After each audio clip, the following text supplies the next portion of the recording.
Today we have had a balance of power. This is the video that Dave basically does to talk about the balance of the game, and there's some pretty important things in here, so let's just jump straight in and I'll talk about it as quickly as I can. Probably not. So for the overall balance, Dave says that they think that pre-season 3 was the best balance, and to be fair, I probably agree with that. Now some of you won't, but I sort of mostly do. And actually what Dave talks about in here I mostly agree with. I might disagree with some of the solutions, but you know, maybe they've got more details than I have. So let's just talk about overall right now, and then we'll talk about specifics. And firstly, the one thing that they talk about is systemic changes that may have to be made to the game and when this might come. So one change would be to Outpost Rush. They think in Outpost Rush it's generally the game mode itself. But one thing they mentioned is pre-mades. Dave said pre-mades are an issue.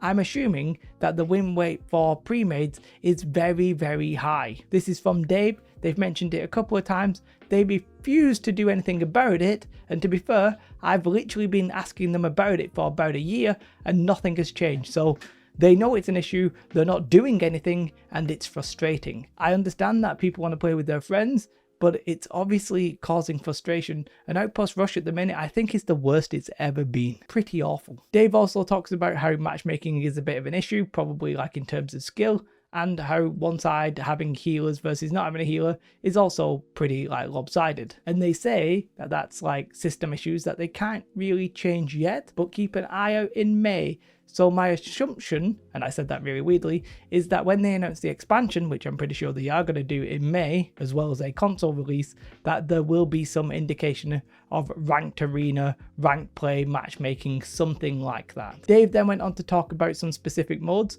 Weirdly, he excluded wars, and to be fair, I'm pretty happy about that because wars are a very small subsection of the player base, and I don't think the game should be balanced around them. But you know, I wish that they have fun and it is balanced, but don't think it should be the main focus. So for the balance around arena, they say that there's good build diversity, which if I'm honest, big doubt, although it's actually hard to have diversity when nobody is playing it because you've nerfed the rewards. Please revert that AGS if you're watching this video, which I have no idea if you ever would, but just revert it. Like, I don't think you needed to nerf Arena and buff Outpost Rush. They do say that the blunderbuss is still good, which it is, but I've seen a lot less of it personally ever since the previous nerfs. They also talk about how the life staff is still strong.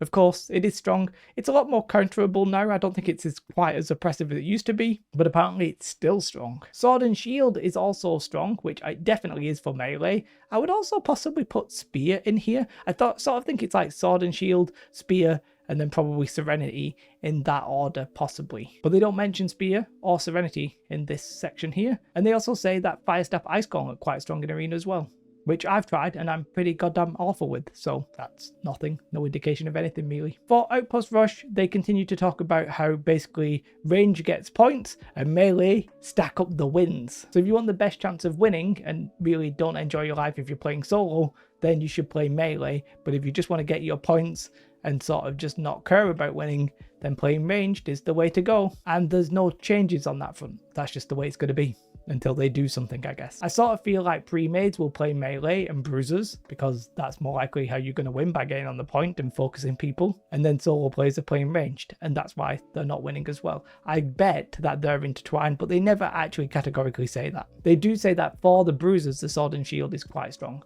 which it is. It just is across the board because of the movability and the CC. But if you start nerfing that, then you're going to have even bigger problems catching range. So, you know, it is what it is. It's not like you can replace it with the Warhammer, where the CCs take forever. And then for PvE, they do say that melee is still dominating, which makes sense. It's easier to be healed, it's easier to do cleave damage. Makes sense. They say that the Greatsword has a very high showing. I think actually one Rapier with Finisher is better still in terms of DPS, but for everybody else, you take Serenity in your main hand and then you just do something else for like Rens and stuff like that. And they say that the offhand has more diversity. And then on to specific buffs and nerfs and that kind of thing. And one that they call out is Pestilence specifically. So not a nerf to blunderbusses, but a nerf to Pestilence, or as I randomly say when I'm streaming, Pestilence. So Pestilence is getting nerfed a little bit in the fact that it does like it reduces the outgoing healing by, I think it might be like 5%, don't quote me on that.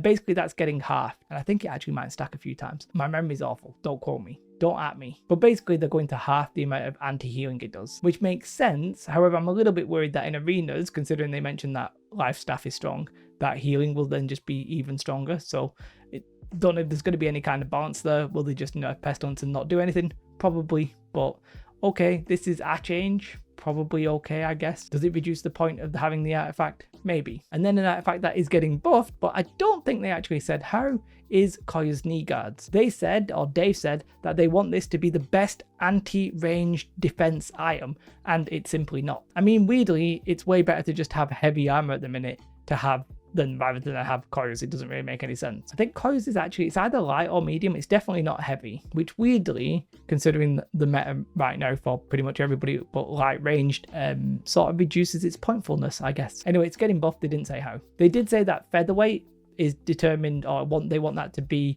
the best general defense, and they might do something for just best defense against melee. Sounds interesting whenever that happens. And then don't worry, this is just for PvE, but they are buffing the bow and the musket. They're buffing it in PvE. So what they're going to do is increase the amount of damage it does in PvE. To do that, by the way, they will technically have to reduce the damage it does in PvP, but it will actually be a net gain, right? So PvE is sort of like the default, and then PvP is reduced after that. So if PvE will say 20, which doesn't, just an arbitrary figure, and they change it to 25, and PvP was 15 because it was like maybe 5 less than 20, well then that needs to get reduced by 10 to still stay at 15. I've explained that badly, but basically it'll be a no change for PvP, but a buff to PvE. There was a comment about the empowering explosive shot. Apparently that's some kind of exploit, no idea what's going on. Don't know what it is. They're fixing it, maybe, I think. Dave did mention about the fire staff. Now they're going rather minor with the fire staff, which some of you might not be happy with, but I think it'll be an okay starting point. Basically, for flamethrower, they're going to reduce your movement whilst you are using it. Now flamethrower is weird because I don't necessarily think it's all that great, but it is super annoying. Especially like if you've like stammed yourself like an idiot like I do a lot, and you've run out of all your CCs, then you basically can't do much. And even sometimes if you dodge, you can't really get that far unless you're in light armor. So you just get in flamethrower and there's not really much you can do about it sometimes. But if they reduce the movement speed of flamethrower, it means you can just run out, which means that the mage actually has to stop using flamethrower and do something towards you. But in a clump, they can still use flamethrower. So I think that's a good change, to be honest. We'll see how it plays out. They're also slightly nerfing the empowering fireball perk because apparently it's the most used weapon perk and it's one of the strongest. So fair enough. Quick note about the Void Gauntlet. They are actually increasing the light and heavy attack damage from Void Blade. I see some really strong players using that. So I don't know if, I mean, I'm not saying it's going to be too strong, but sounds like an interesting change. And then really for one of the big topics in this balance of power is the equip load balances, so like light, medium and heavy. So at the minute the meta is sort of like this. If you are a ranged damage dealer, you are often playing light, and so are healers. There is a bit of a trend towards even some mages and range people actually playing heavy, because heavy is just that good at the minute. It's not that heavy is super like been buffed or anything like that. It's more that the mitigation that you get and for the damage that you do, it's generally, there's not many reasons to actually use, well, there's no reason to use medium. There is a reason to use light, but you know, let's just put it like this. Ranged is using light, healers are using light, all melee are pretty much using heavy. There's obviously not all melee and not all range, but you know what I mean? That's generally the meta. They do say that they are aware that light melee is quite weak and they may look to buff this, but what they need to do is not also buff light range. So they need some kind of new tech here, and this might come in season 5. I'm guessing they will just buff melee damage for light armor. I don't want loads of assassins around, but I do want the assassin role to be vaguely playable. I think it needs to sort of exist, and it doesn't really right now because the risk isn't worth the reward. Pretty simple. They do say that medium is just in a weird spot. It's weak. There's no real reason to use it. And they're not actually making any direct changes. Or if they are, they didn't say it here. Not to medium anyway, but heavy is getting changed. So what's actually going to be happening is at some point, and I'm not sure if this is season 5 or in the minor patch, I can't remember when he said it, but basically at some point the heavy dodge is getting changed to 55 stam, which means if you dodge and you've got high, you are instantly stammed. So your stam management is going to be very important, which to be fair is awful for me because my stam management is awful. There doesn't appear to be any direct buffs to medium. Now if we're talking about when this minor might occur, I know the Americans do work in this like festive gap, but the Brits office workers tend not to.